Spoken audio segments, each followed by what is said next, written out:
Carbon dioxide. Next question, निम्न में से कौन भस्म नहीं है? ये 21 का प्रश्न है कि निम्न में से कौन भस्म नहीं है। तो भस्म नहीं है मतलब भस्म इसको बोलते हैं बेस। हिंदी में इसको दो नाम है, दो नाम थोड़ा सा उसमें अंतर होता है, भस्म और क्षार। अब भस्म किसे कहते हैं? जो स्वाद में कड़वे हों, जबकि क्षार स्वाद में कड़वे तो होते हैं लेकिन वाटर में जो डिजर्व होते हैं, जो पानी में घुल जाते हैं, उसी को केवल हम लोग क्षार कहेंगे। लेकिन जो बेस नेचर के हों उसको हम लोग भस्म कह देंगे, चाहे वो पानी में घुले या नहीं घुले। तो देखिए पहला करिए, कैल्शियम ऑक्साइड मोनोऑक्साइड हो गया, सोडियम क्लोराइड, सोडियम हाइड्रोक्साइड और सोडियम कार्बोनेट जो है। तो इसमें कह रहा है कि कौन क्या है, निम्न में से कौन भस्म नहीं है? भस्म नहीं है यानी देखिए अब ये भी ऑक्सीजन है, ये भी OH है, ऑक्सीजन है। देखिए पहचान है ना भस्म का, उसके अंदर क्या रहेगा, या तो ऑक्सीजन होगा और या तो OH होगा, तो भस्म होता है। लेकिन हमें यहाँ पर दिख रहा है कि यहाँ पर तो Na है और Cl है, सोडियम क्लोराइड जो कि ना अम्ल है, जो ना अम्ल है, ना तो एसिड है और ना ही बेस है। ये क्या है? ये जो है एक साल्ट है, साल्ट लवण है। इसलिए हम लोग का जो ऑप्शन नंबर बी जो हो जाएगा ये सही हो जाएगा, सोडियम क्लोराइड हो जाएगा।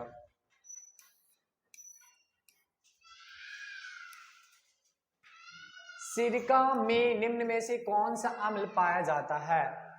तो सिरका में कैसी अम्ल पाई जाती है? ऑप्शन ए है आपका गंधक अम्ल, हाइड्रोक्लोरिक अम्ल, फॉर्मिक अम्ल और एसिटिक अम्ल। तो आप सभी सिरका जो खाए होंगे तो उसके अंदर जो होता है कौन सा एसिड होता है? एसिटिक एसिड होता है। ऑप्शन नंबर डी जो होगा हम लोग का सही होगा, एसिटिक एसिड। सिरका में कौन सा अम्ल पाया जाता है? Acetic acid. नेक्स्ट क्वेश्चन, अम्ल और क्षार आपस में अभिक्रिया करके क्या बनाते हैं?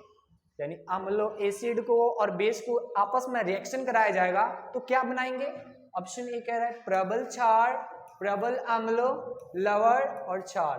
तो देखिए जब अम्ल और क्षार रिएक्शन करते हैं तो न्यूट्रलाइजेशन रिएक्शन होता है, जिसको हिंदी में उदासीनीकरण अभिक्रिया कहते हैं।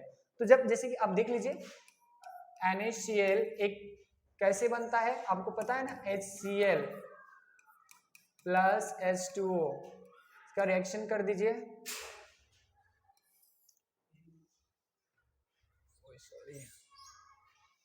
HCl हो गया, NaOH हो गया, यहाँ पर ये आपका क्या हो गया, एसिड हो गया, और ये हो गया आपका बेस, यानी अम्ल और क्षार हो गया। रिएक्शन करके क्या बना देगा आपको? NaCl बना देगा। जो NaCl क्या है? आपका साल्ट है ना। ये अम्ल है और ये क्षार है या भस्म, और ये है आपका लवण। क्या बना दिया? लवण। प्लस में और क्या देगा? H2O देगा। ठीक है, तो H2O दिया। तो यहां पर देखिए अम्ल और क्षार आपस में रिएक्शन किए, क्या बनाए? लवण बनाए और जल बनाए हैं। लवण और जल बनाते हैं। तो यहां पर आपको ये चीजें याद रहेगा कि अम्ल और क्षार आपस में रिएक्शन करेंगे तो उस रिएक्शन को क्या कहते हैं? न्यूट्रलाइजेशन रिएक्शन, यानी उदासीनीकरण अभिक्रिया कहा जाता है। उदासीनीकरण अभिक्रिया इसलिए कहा जाता है क्योंकि यहाँ पर अम्ल और क्षार दोनों अपने क्वालिटी को लॉस कर देते हैं, यानी दोनों अपने गुण को खो देंगे। अब ये खट्टे होते हैं, ये कड़वे होते हैं, जबकि नमक जो होता है ना खट्टा होता है ना कड़वा होता है ना। इसलिए तो ऑप्शन नंबर हम लोग का सी करेक्ट हो जाएगा, सी सही हो जाएगा, लवण बनाएगा। क्वेश्चन नंबर 65, अम्लीय वर्षा का जल का पीएच मान होना चाहिए। जो अम्लीय वर्षा होता है ना, आप देखे होंगे बरसात के मौसम में पेड़ पौधे की जो पत्तियां होती हैं उस पे छोटे छोटे जंग जैसे होल टाइप का हो जाता है। आप पत्तों में देखे कभी बरसात के मौसम में जो पत्ते होते हैं उस पत्ते पे छोटे छोटे रंध्र जो होता है उसमें जंग टाइप का लग जाता है, ब्राउन कलर का होल हो जाता है। तो किस कारण होता है? वो अम्लीय वर्षा, एसिडिक रेन के कारण होता है। जब एसिडिक रेन होता है ना, अम्लीय वर्षा होती है तो ये चीजें उत्पन्न होता है। तो उसका पीएच मान कितना होना चाहिए अम्लीय वर्षा के लिए? ऑप्शन ए कह रहा है 5.6 होना चाहिए, 5.6 से कम होना चाहिए, 5.6 से अधिक होना चाहिए, 7 होना चाहिए। तो अम्लीय वर्षा होने के लिए जो पीएच वैल्यू है वो हमको 5.6 से लेस होना चाहिए, कम होना चाहिए। तो ऑप्शन नंबर बी जो हो जाएगा करेक्ट हो जाएगा।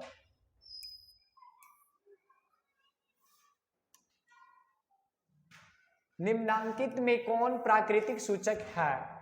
अब प्राकृतिक यानी नेचुरल इंडिकेटर कौन है? प्राकृतिक सूचक नेचुरल इंडिकेटर। देखो ये हम लोग इंडिकेटर 3 टाइप के देखे थे, है ना, एक जो फिजिकल इंडिकेटर और नेचुरल इंडिकेटर और एक आर्टिफिशियल इंडिकेटर।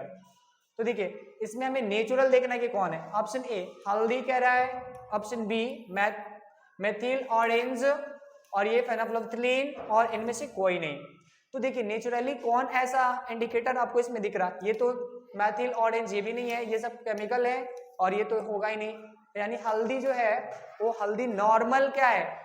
हल्दी आप कहीं भी अपने प्रकृति में पाया जाता है और इसके अकॉर्डिंग हम लोग पता कर सकते हैं कि कोई चीज अम्ल है या क्षार है। तो हल्दी कैसा इंडिकेटर है? टर्मेरिक एक नेचुरल यानी प्राकृतिक सूचक है। अब इसके बाद नेक्स्ट क्वेश्चन नंबर 67 कह रहा है निम्नांकित में कौन क्षारीय ऑक्साइड है? ये देखिए 2021 में सेट ए के सेकंड शिफ्ट में पूछा हुआ प्रश्न है कि इसमें से क्षार कौन सा है, क्षारीय ऑक्साइड बताना है। ऑप्शन ए कह रहा है कि सल्फर डाइऑक्साइड, नाइट्रोजन ऑक्साइड दिया है और फास्फोरस ऑक्साइड और ये सोडियम ऑक्साइड। तो इसमें सही जो ऑप्शन होगा वो हमें क्षारीय देखना है ना। तो इसमें देखिए ये तो होगा नहीं, ये भी नहीं है, नाइट्रोजन गैस है तो ये भी नहीं होगा, सल्फर ये भी नहीं होगा। ये जो होगा हमारा सोडियम ऑक्साइड जो है ये होता है हमारा। देखिए आप सभी जानते हो ना धातु जो होते हैं ना, धातु जिसको हम लोग मेटल बोलते हैं, उसके ऑक्साइड जो होंगे, धातु के जो ऑक्साइड होते हैं ना वो सब के सब ऑक्साइड किस नेचर के होते हैं? बेस नेचर के होते हैं। यानी धातु में जब ऑक्सीजन चिपकेगा